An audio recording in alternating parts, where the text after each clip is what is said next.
अभी हमने संस्कृत के जिन वाक्यों को पढ़ा था और हमने उनका अर्थ किया था, अब उसमें जो विभज्य प्रयोग हैं मैं उनकी ओर आपका पुनः ध्यान ले रहा हूं। हम यह भी देखेंगे बाद में इनके स्थान पर एक क्रिया क्या आएगी, लेकिन अभी नहीं देखेंगे, इसके बाद वाला अंश भी पढ़ेंगे, तब तक आपको बात और समझ में आ जाएगी। लेकिन हम तब तक इन्हें रेखांकित कर सकते हैं। जैसे अध्ययनम करोति, वो हम जान चुके हैं अधीते। उपदेशम करोति, जान चुके हैं उपदिशति। विक्रयणम करोति, जान चुके हैं विक्रीणीते। पाकम करोति, जान चुके हैं पचति। लेकिन अभी कुछ नीचे जो हैं उन्हें हमने नहीं किया है। पलायनम कृतवन्तः, शयनम कृतवान, सम्माननम कृतवन्तः, सम्मार्जनम करोति, सेवां करोति, उत्प्रेक्षां करोति, उपयोगम करोति, संचयम करोति, भोजनम करोति, संग्रहम करोति, भर्त्सनम करोति। ये जितने भी विभज्य प्रयोग आए हैं, हम इनके स्थान पर बाद में एक क्रियापद क्या होगा इसे देखेंगे। लेकिन इससे पहले इस पाठ को थोड़ा और समझने का प्रयास करते हैं। कुछ इसमें से क्रियाएं आगे आने वाले अंश में आई हैं और इसके बाद कुछ नीचे नियम दिए हैं, उनकी ओर भी आपका मैं ध्यान ले रहा हूं, ताकि जब आप स्वयं पढ़ें, स्वयं अध्ययन करें, यदा भवन्ता स्वयं अध्ययनम करिष्यन्ति तदा स्पष्टि भवेत्। जब आप स्वयं अध्ययन करेंगे तो आपको स्पष्ट हो जाए, यह हमारा प्रयास है, अस्माकं प्रयासः तत्र भवेत्। अधुना पश्यन्तु, अब देखिए नीचे समझाया गया है, ऊपर दिए गए वाक्यों में एक क्रिया को दो शब्दों में विभाग करके, एक क्रिया का दो शब्दों में विभाग करके प्रयोग किया गया है।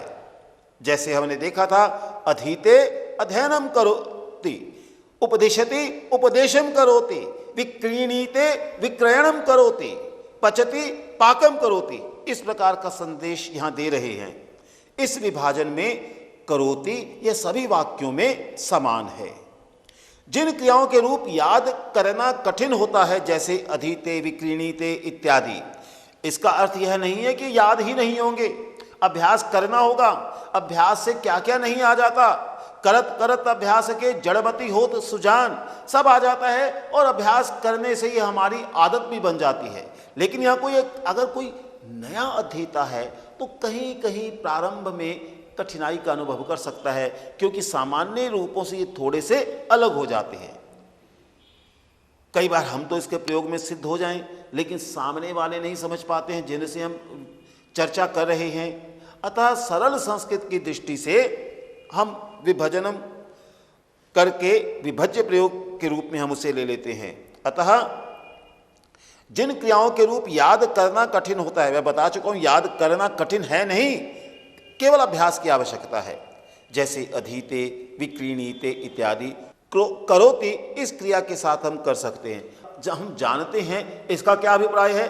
इसका अर्थ ये है, हम प्रायः हिंदी में बहुत सारे ऐसे शब्दों का प्रयोग प्रतिदिन करते हैं, जैसे अध्ययनम, परीक्षणम, गमनम, चलनम, पठनम, पाठनम, पचनम, पाचनम, न जाने कितने इस प्रकार के शब्दों का हम प्रयोग प्रतिदिन करते हैं। अनुसरण बहुत सरल हम प्रायः करते हैं, वो उसका अनुसरण करता है। बच्चे भी इनका प्रयोग करते हैं, क्योंकि बच्चे अपने समाज से भाषा का अधिग्रहण कर लेते हैं।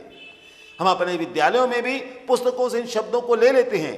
अर्थात प्रायः हम अपनी हिंदी, अगर हम मातृभाषा हिंदी है, वे हिंदी के माध्यम से इन चीज़ों को जानते हैं। इसलिए यहाँ कहा गया है, जिन शब्दों को हम जानते हैं, जैसे अध्ययनम, करणम इत्यादि, उनका प्रयोग करोति इस क्रिया के साथ हम कर सकते हैं।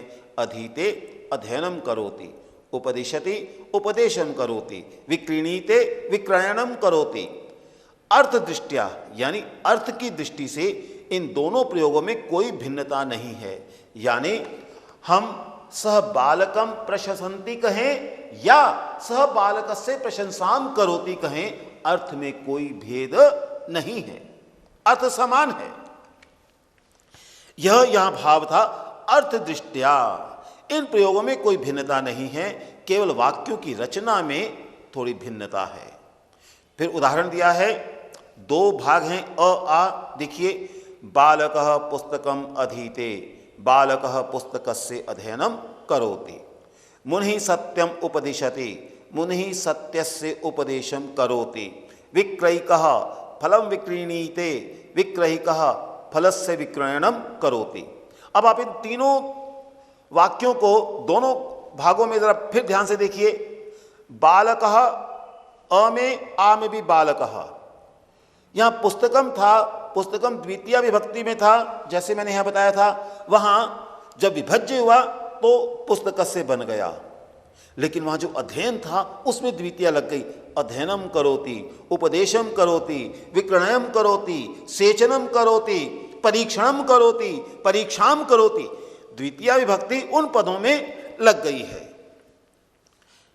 इस प्रकार का नियम सिखाया गया है। देखिए, ऊपर लिखे वाक्यों को पढ़कर आपने जाना होगा कि अस्तंभ के अंतर्गत दिए गए वाक्यों का कर्म पद द्वितीय विभक्ति में है, पुस्तकम, सत्यम, फलम, और आस्तंभ के वाक्यों में वही कर्म पद षष्ठी विभक्ति में है, पुस्तकस्य, सत्यस्य, फलस्य। यहां हमें ध्यान रखना है कि क्रिया का विभाग कर प्रयोग करते समय अर्थात करोति के उपयोग से बनाए हुए वाक्यों में कर्म पद षष्ठी विभक्ति में होता है। यह मैंने आपको बात बताई है। इस अंश को अच्छी तरह से समझने के लिए द्वितीय और षष्ठी विभक्ति युक्त अधोलिखित वाक्यों को पढ़िए।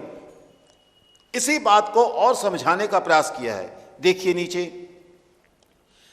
कपिः वनम नाशयति, कपिः वानर, वनम जंगल को, वन को, नाशयति नष्ट करता है। कर्मपद की षष्ठी विभक्ति तो बनेगा कपिः वनस्य नाशनम करोति। तो नाशयति को रेखांकित कीजिए और नाशनम करोति को रेखांकित करेंगे तो पता लग जाएगा विभज्य प्रयोग हो गया। लेकिन जैसे विभज्य हुआ, वन में यदि द्वितीया थी तो वनस्य में षष्ठी हो गई। अग्रिम वाक्य है, जनः सज्जनान् प्रशंसन्ति, जनः सज्जनानां प्रशंसां कुर्वन्ति। लोग सज्जनों की प्रशंसा करते हैं। जब सज्जनान आया था, यही अर्थ बनेगा, लोग सज्जनों की प्रशंसा करते हैं। परीक्षकः गुणम परीक्षते, परीक्षक गुणम, गुण को परीक्षित करता है या गुण की परीक्षा करता है।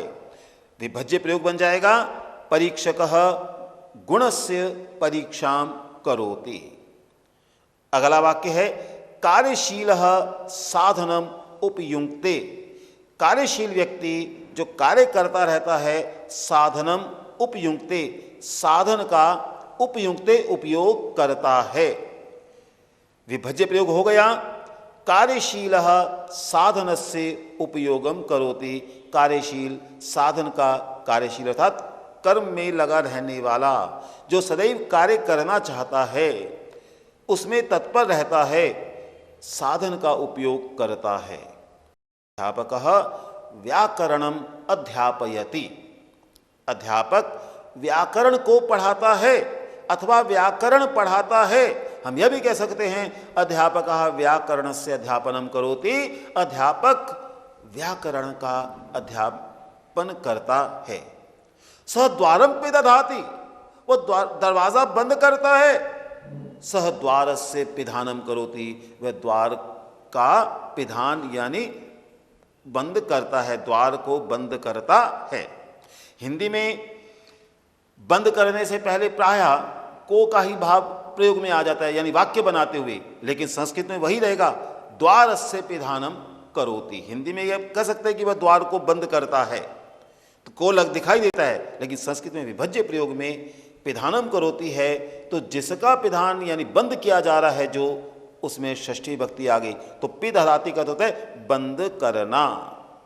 निर्धनः धनम संचिनोति, निर्धन धन का संचय करता है, धन को इकट्ठा करता है। विभज्य में आ गया निर्धनः धनस्य संचयम करोति, निर्धन व्यक्ति धन का संचय करता है। सा वीणाम अभ्यस्यति, वह वीणा का अभ्यास करती है। वाद्य यंत्र है वीणा, वह वीणा का अभ्यास करती है। मैंने करती क्यों बोला? क्योंकि हम पहले जान चुके हैं यहां क्या आया हुआ है, सा स्त्रीलिंग है तो करती है। हिंदी में क्रियाओं में प्रायः जब महिलाएं आती हैं तो ई का प्रयोग अर्थात करती है हो जाता है। सा वीणाया अभ्यासम करोति, वह वीणा का अभ्यास करती है। कर्मकरः सस्यम सिंचति, कर्मचारी सस्यम फसल को सींचता है। कर्मकरः सस्यस्य सेचनम करोति, कर्मकर फसल का सेचन करता है। नायकः जनान प्रोत्साहयति, नायक लोगों का प्रोत्साहन करता है। विभज्य प्रयोग में आ गया नायकः जनानां प्रोत्साहनम करोति। सभ्यः वादम उपस्थापयति, विभज्य में आया सभ्यः वादस्य उपस्थापनम करोति। सभ्य व्यक्ति यानी सभा में, चर्चा में, परिचर्चा में भाग लेने वाला सज्जन व्यक्ति वादस्य, वाद का यानी अपने विचार का उपस्थापन करता है, अपना विचार समक्ष रखता है। आपणिकः पुस्तकम विक्रीणीते, आपणिकः दुकानदार पुस्तकम विक्रीणीते, पुस्तक को बेचता है। विभज्य में आया आपणिकः पुस्तकस्य विक्रयणम करोति। छात्रः नियमान उल्लंघते, छात्र नियमों का उल्लंघन करते हैं। विभज्य प्रयोग में आ गया छात्रः नियमस्य उल्लंघनम करोति। अग्रिम वाक्य है दुष्टः सज्जनम वंचयते, दुष्ट व्यक्ति सज्जन की वंचना करता है, सज्जन व्यक्ति को ठगता है। विभज्य प्रयोग में आ गया दुष्टः सज्जनस्य वंचनाम करोति, दुष्ट व्यक्ति सज्जन की वंचना करता है। फिर नीचे नियम को समझाने के लिए कहा गया है षष्ठी विभक्ति युक्त वाक्यों में नाशनम, अध्यापनम, सेचनम इत्यादि शब्द प्रयुक्त हैं। इन शब्दों को भाव द्योतक शब्द कहते हैं। क्या अर्थ है इसका? अर्थात यहां तो क्रियापद बन गया था, प्रशंसा करता है तो यानी जो हमारे इसमें भाव का प्रकटीकरण हो रहा है, हमारे मन में जो कुछ हम कहना चाहते हैं वो भाव रूप में कहना चाहते हैं। अतः भाव द्योतक, भाव को प्रकट करने वाले यानी प्रशंसा का भाव, सेचन करने का भाव, प्रोत्साहन देने का भाव, परीक्षा करने का भाव, तो यहां तो क्रियापद के रूप में आ गया। जब विभज्य किया तो हम इसे भाव रूप में लेने का प्रयास करते हैं कि यह भाव हमारे मन में है। अतः इसी बात को स्पष्ट करने के लिए कहा भाव द्योतक, यानी भाव को द्योतक स्पष्ट करने वाले, बताने वाले शब्द, यानी प्रशंसा, सेचन, प्रोत्साहन, परीक्षा के रूप में ये सारे जितने पद हैं ये भाव द्योतक शब्द कहते हैं। संस्कृत में भाव का अर्थ क्रिया होता है, इसलिए ये शब्द नाश, अध्यापन, प्रोत्साहन इत्यादि क्रियाओं के द्योतक हैं। तो यहाँ क्रियापद था और ये जो क्रियापद एक पद के रूप में आए थे, विभजन किया, ये भाव आ गए और फिर आगे स्पष्ट कर दिया कि हम संस्कृत में भाव को भी क्रिया के रूप में ही लिया करते हैं, इसलिए विभज्य करके फिर ये क्रिया का रूप इन्होंने ले लिया। अंतर पड़ा हमने इन भाव द्योतक पदों के प्रयोग के बाद में कृत धातु के रूपों का उपयोग कर लिया है। अगर लट लकार है तो करोति आदि, फिर जो लकार होगा उसी प्रकार से हम उसका उपयोग करेंगे। इन शब्दों का प्रयोग षष्ठी विभक्ति युक्त पद के साथ होता है। पुस्तकस्य अध्ययनम, ग्रंथस्य पठनम, द्वारस्य पिधानम, पाठस्य स्मरणम, धनस्य संचयः, गुणस्य परीक्षा। सामान्यतया भाव द्योतक शब्दों का प्रयोग अनंतरम और पूर्वम इन पदों के साथ बहुधा किया जाता है। अनंतरम बाद में, पूर्वम पहले। जब अनंतरम के साथ इसका प्रयोग होता है तब कर्मपद और भाव द्योतक शब्द दोनों षष्ठी विभक्ति में होते हैं, और जब पूर्वम के साथ इसका प्रयोग होता है तब कर्मपद षष्ठी विभक्ति में और भाव द्योतक शब्द पंचमी विभक्ति में होता है। नीचे कुछ उदाहरण दिए हैं और इनके हम कुछ उदाहरण यहाँ हैं, हम बाद में और भी इसके उदाहरण लेंगे।